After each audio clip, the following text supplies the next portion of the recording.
Welcome back to the Banger Hanger for another episode of Overkill Reviews.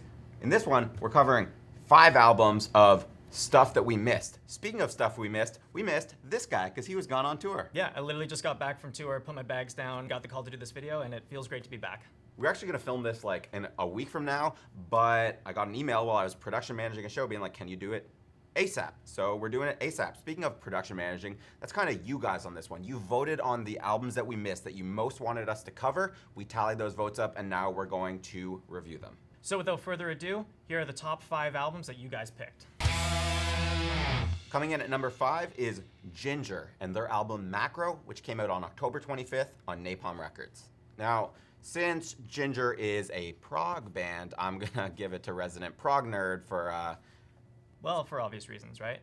So Ginger formed in 2009 in Ukraine, and essentially just under a decade, they've accomplished so much. I mean, love them or hate them, you got to admit that these guys have really put in so much work into their live performances and to the way that they promote themselves that they deserve all the success that they're getting right now. Especially when you have a song that has 20 million views on YouTube and then pretty much everybody and their grandmother doing reaction videos to them. Ginger is just way more than just Meshuggah inspired riffs and blast beats. On this release, they've started to really experiment with their sound, especially on tracks like Judgment and Punishment and Home Back, which feature a lot of jazz interludes and even a reggae groove thrown into it. Kind of like how 12 Foot Ninja incorporates that into their sound. You looked at me when you were saying 12 Foot Ninja like, yeah, you totally know what I'm talking about, 12 Foot Ninja. It's like, I don't know.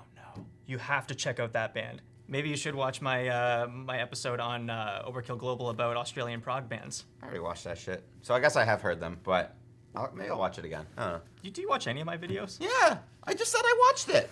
It's all about the groove with this band, which makes them kind of, like I said previously, toe the line between progressive metal and groove metal. They're kind of just like right split down the middle with a lot of their songs. I already get the feeling that you're gonna like a couple of tracks on this album, especially the more chaotic ones like Pausing Death and The Prophecy, how it just goes into these all crazy blast beats and then it just jumps into a really groovy section, then it comes back. And yeah, do you think like those would be like your favorite tracks on this album, knowing how you're a fan of just all the kicky blast beat kind of the bands? Kicky blast beat. That's when people ask me what I do for my job. Is I'm gonna say I talk about kicky blast beats on camera. Yeah, no, Pausing Death is one of the better songs on this album for me. I really dig the singing over the blast beats. That's unconventional. You know, usually blast beats are growls or screeches typically. Yeah. I think a lot of the time, Tatiana, but by extension, prog as a whole, they kind of try to take a square peg and shove it in like a round hole. With a lot of their instruments, there's so much going on that there's not a lot of like breath in the music for the vocals. Well, I think it's just that they all work so well. I mean, all the songs in this record are not just like, hey, look what I can do, because they already know that they're really strong players, but they all work cohesively together, that it all means something when they're playing these songs. And especially when you see them live, where it's just like, it just sounds exactly like the record. I like the bass playing a lot on this album. Well, especially within prog metal, like bass is so prevalent because all these guys are just, you know, either they're very musically trained or they just have a really good knack for rhythm and grooves and a lot of really good hooks. But at the same time, I think the album would be a lot stronger if some of those songs from Micro were included into Macro. From an outsider's perspective on the band, if they haven't really listened to them at all, is that they're very much in the same vein of like a gent band or very much like a Meshuggah worshipy kind of a thing. But overall, Macro to me is a very solid release by Ginger, and they deserve all the success. That's why to me Macro gets a 4 out of 5 skulls. So for me, as I've said, sometimes it seems like they're trying to put something where it doesn't necessarily need to go. Maybe that's my proclivity for more straightforward death metal, but either way, sometimes parts don't work. I really do not care for that reggae section, like at all. It's cool, but I think I'm gonna go with 3 out of 5. The reggae section's dope. Nah. Gizzard and Lizard Wizard. Fuck that name. It's such a good name. It's terrible. I think it's great. I like Dying Fetus. Coming in at number 4, we have an album from a band with one of the most ridiculous names I've ever heard, King Gizzard and the Lizard Wizard, not Wizard Lizard. What? King Gizzard and the Wizard Lizard. It's Wizard Lizard, not Lizard Wizard. I put it wrong here? No, King Gizzard and the Lizard Wizard. It's a lizard first. Yeah, it's Lizard. Okay, Lizard is first. Yes, Lizard is first. It also rhymes, in case you didn't catch that part. Can we just leave this in? Yeah, This is yeah. stupid. Oh yeah, and the album's called Infest the Rat's Nest. It came out on their own Flightless Records on August 16th. Speaking of lizards, these Australians are proper genre chameleons. They don't really stick to one. They formed in 2010 and are known for their extremely prolific nature. They are just constantly pumping out music. In 2017, they put out 5 releases. And that's not 5, like 1 LP and then like a split and then 2 EPs and then a live album. That's 5 full-length albums. Which is absolutely insane. It's silly. It's insane. That's like Devin Townsend level, where he releases an album like once every 2 years. But these guys pumped out 5 in 1 year, which is absolutely ridiculous. But they have like 5 or more times the members. Sometimes I think they go up to 7 members on their album, so they have a lot of people contributing to the creativity. This time around, I think it's down to 4. This is a relatively straightforward album for the band. It's a lot more on the metallic side of the thing than like the typical psychedelic rock they do. If we're gonna call anything that they do typical, which it's not really. It's not typical at all. They like genre skip and hop over different ones at pretty much in every single release. So it's like this one's kind of like their first full-on metal record. There's some moments of metal in some of their past releases, but this is the first one where we get like a full-on metal record by the band.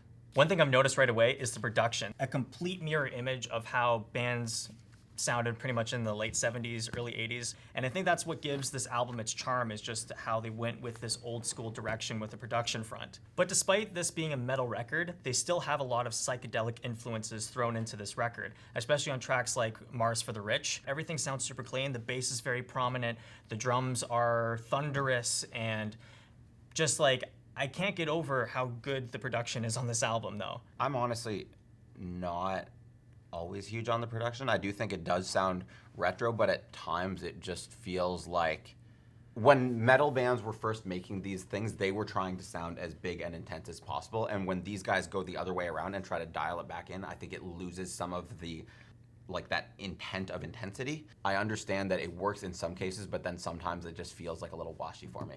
But I think it fits what they're trying to do because keep in mind, with all the previous releases of their discography, remember they're all in psychedelic rock for the most part. So it pretty much caters to that front. So they wanted something that was more in that same vein, like basically roughly around the same era of some of their idols, right?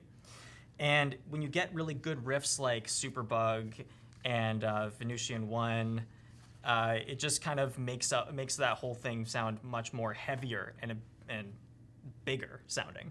See, I also don't really like the riff in Superbug 1. It's more on like the stoner side, but then it starts out kind of cool, and then almost goes a little bit too happy for me.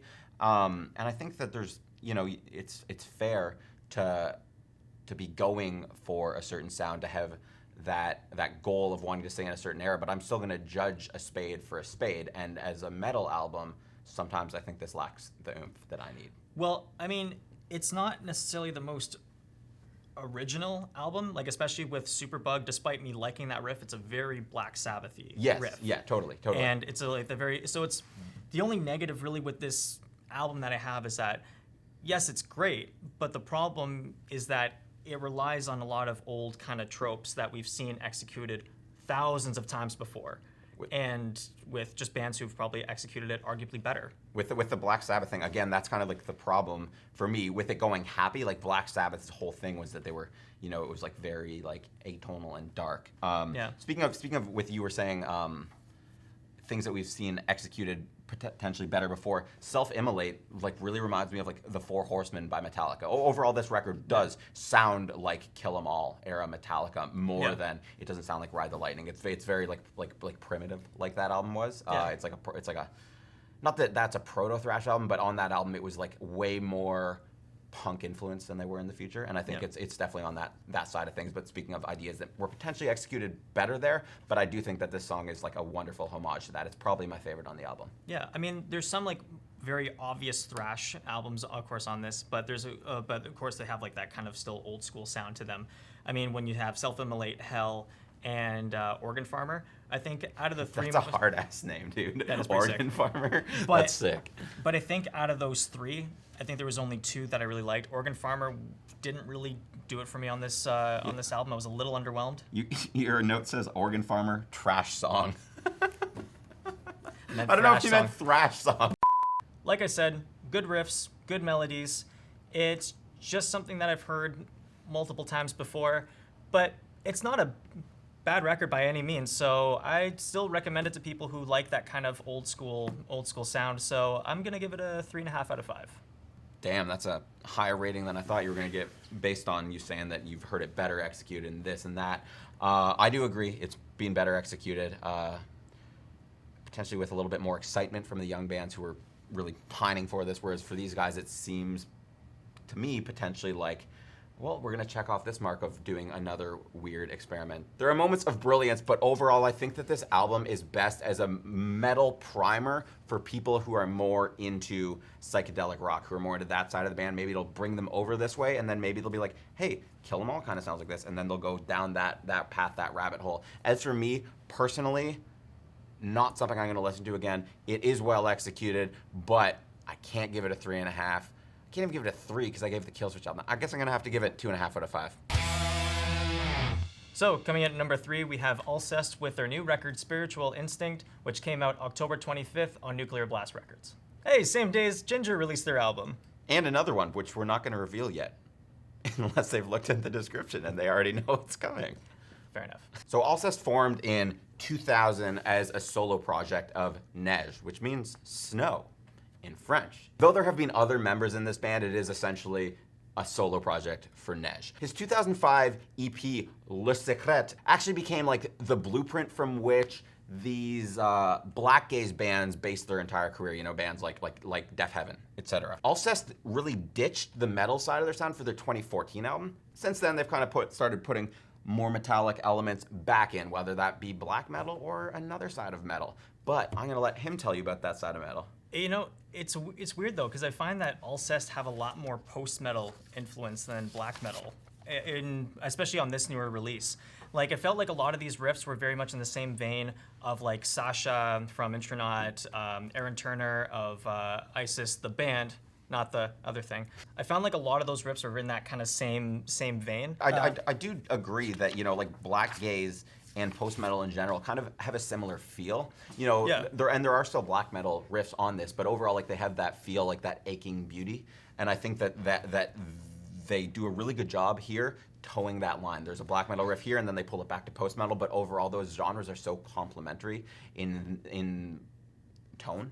Well, especially with the vocals kind of going back and forth between very melancholy and then very aggressive, how it kind of ties with those two elements, which makes it one of those records where you have to be in the right mood to actually listen to it. I don't even know the songs on this album. I take this album very much as an entire piece. I feel like it's best consumed as such, just like I feel like it's best consumed when you're in that right frame of mind. I also think that the more you listen to it, you know, there's the rule of rounding, which is why we don't have the penny in Canada, which is great. But everything kind of works out, and the more you listen to it, the whole formula tends to even out. If there is a song that's more aggressive and then one that's not, it doesn't feel like that's the heavy song, that's the not heavy song. It feels like this is the ebb and flow of the album. And I do think that that's where this album shines. Like, it has to be taken like that. Not to say that this album is bad, it's definitely good, but there's definitely some moments there's a little bit of hiccups, like on tracks like Sapphire, how it gets a little bit too predictable.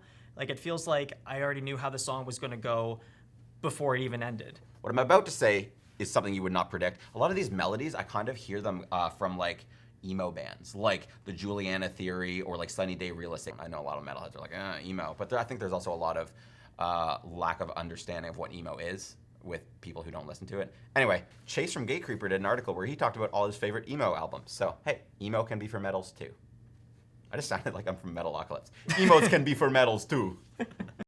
I'm gonna give this album 3.5 skulls out of 5. If you're listening to the whole thing. If you're just gonna pick a song, it's gonna be much lower than that because it's about the thing. Again, my personal taste, I just kind of am bored with that sound, so I'm just gonna give it a 3 out of 5 skulls. Nice. At number 2, we have Fit for an Autopsy, which came out October 25th on Nuclear Blast Records. Another album that came out October 25th. It's a good day for metal. I remember that when I was assigning albums for my writers to review for Exclaim, being like, Jesus Christ, there's no way we're getting all these covered. Neither did we. That's why we're here today. Anyway, let me give you a little bit of background on this band. So Fit for an Autopsy were formed in 2008 by budding producer Will Putney and Pat Sheridan. Honestly, despite being a big fan of some deathcore, Fit for an Autopsy just never really grabbed me. Now, on Sea of Tragic Beasts, they finally really grabbed me, and they're not gonna let go. Like, on this album, it feels like they're the deathcore Gojira with a little bit of modern Architects, and then on songs like Mourn and Napalm Dreams, they even bring in some Northlane vibes. I think the added atmosphere really works wonders for this band. Mirrors is an appropriate song title because it really does show two sides of the band. It makes it more exciting with the quiet part when the mellow death on crack, like mellow death on crack, mellow death on speed, mellow death on whatever drug you want to do. Maybe Red Bull, I don't know. Anyway, when that comes out, like that contrast really adds to it. Yeah, like definitely standout tracks like No Man Is Without Fear, Mirrors, and Mourn are definitely some of the more creative tracks. One thing I will say that the feedback in the ending breakdown of Unloved really sets it apart, gives it its own little feel, which is something that they could use because a lot of the breakdowns, especially because it's produced by the guy who produced Thy Art Is Murder, right, kind of start to sound the same when it's just chuggy. That's not necessarily a knock at the band because Thy Art Is Murder typically rips, but doing stuff like that and doing things that are more their own idea, you know, like pulling in the Gojira and the Northlane into deathcore, it does feel a lot more mature, a lot more developed. And I hate using the word mature, but that's kind of really what this is. Well, it's just not, because it's not a cookie cutter kind of a thing. That's what makes this album so way better than I guess their predecessors, is because it's not just basically relying on old formulas. In terms of like, if you were to kind of still consider Fit for an Autopsy a deathcore band, they're one that is a lot more willing to experiment with their sound. Speaking of the song Napalm Dreams, the beginning, they got these really tasteful ghost notes, which are really cool. I just wanted to bring that up because we got Mr. Drummer Boy here and I wanted to look smart. I'm a good student. You taught me how to drum bleed. Yeah. I can't do it anymore. You drum and I do this. Oddly enough, that's in 4/4. We did discuss this. 4/4. Speaking of 4/4, we got to give our rating. Oh. I'm gonna give this actually 4 out of 5. That's my rating. 4, not 4 out of 4. 4 to 5. 4 to 5. 4 out of 5 for me. 3.5 out of 5 for me. Neither of those are time signatures. No, it's not. And for the number one pick, what are you doing? And for the number one pick, you guys chose Shadow of Intent with their new album Melancholy, which came out independently on August 16th. Yeah, no label. No label. Fuck it, we're gonna do it ourselves. Yeah, they'll do it live. They did do it live. I saw them live. Also, they're going on their first headline tour in January. You should go to that. It'd be dope. Yeah, with Infuri. But make sure you check out Infuri first. And Brand of Sacrifice. And Brand of Sacrifice. So Shadow of Intent have really like rocketed to success all on their own. Again, they're completely independent. They started as a Halo-themed symphonic deathcore band. Yes, Shadow of Intent is the name of a ship from that game.